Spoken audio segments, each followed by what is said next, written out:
পরানে ছিল ঘি, তো না খেয়ে করবো কি। দেহ দেখিনি আমাদের শাক বাস্তি বসাই দিছে। আসসালামু আলাইকুম, সবাই কিরকম আছো? আশা করি সবাই ভালোই আছো। তেমনি আমি বসে গেছি শাক বাস্তি। এগুলো হলো খিতা শাক।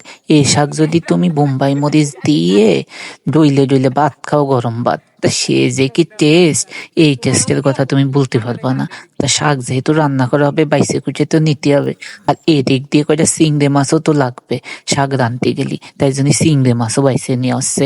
আর সাথে কয়টা হলো যে বাইলে মাছ রয়েছে, এই বাইলে মাছ দিয়ে অন্য কিছু হবে বা রাইখে দিয়ে পরের দিন খাওয়া হবে। তো চিংড়ি মাছগুলো সুন্দর মতো কইরে পরিষ্কার করে বাইসে নিয়ে আসছে। আর এদিক দিয়ে আমি একটুটা শাক বাইসে উঠে গেছি, কারণ আর একজন বইছে শাক বাঁচতে, অত দুইজনই। আর এদিক দিয়ে সিম ভাজি করা হবে, যার জন্য হলো সিম হলো বাইসে যে থুয়ে দেওয়া হয়েছে। এখন চুলোর পরে ভাত উঠে দেওয়া হয়েছে, ভাতে উতল চলে আইছে। আর এদিক দিয়ে ভাতের হয়ে গেছে অলরেডি, এখন হলো ভাতের ফেন গাড়ি নিয়ে আসছে। তো ভাতের ফেন ফেলাই ভাত রাঁধলে কিন্তু অতটা টেস্টি হয় না, কিন্তু কি আর করা যাবে, মেরেই রাঁধতে, আর কিছু তো কর নেই। তো এখন ভাতের ফেন গেলা শেষ, নাহলে আবার ভাত দম বসার জন্য তুই দিয়ে আইছে।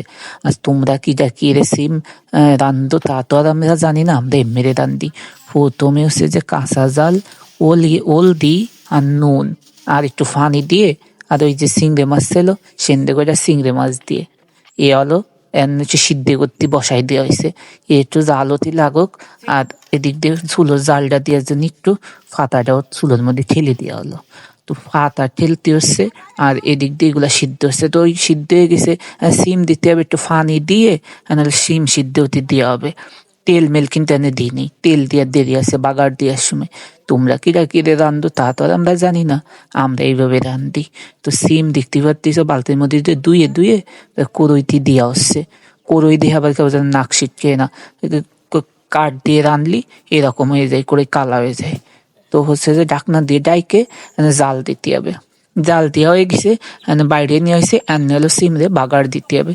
তো বাগার দেওয়ার জন্য প্রথমে তেল গরম হয়ে গেলি ওতে দিতে হবে রসুন আর পেঁয়াজ। সবাই পেঁয়াজ দেই না, আমাকে মাঝে মধ্যে দেই, আবার মাঝে মধ্যে দেই না। তো সে যে রসুন যাতে সুন্দর মতো কইরে লাল লাল করে বাইজে নিতে হবে, যাতে সুন্দর একটা গিরান আসে। তো ফিরাই দেহ হয়ে গেছে, এন হলো সিম বাগার দিয়ে ফালা। তো সিম ও ডাইলে দেওয়া হয়েছে, এনে নাড়তে হবে ছাড়তে হবে। তেল আর রসুন সিমের সাথে একেবারে মিশিয়ে দিতে হবে, যেন একের সাথে আর একজন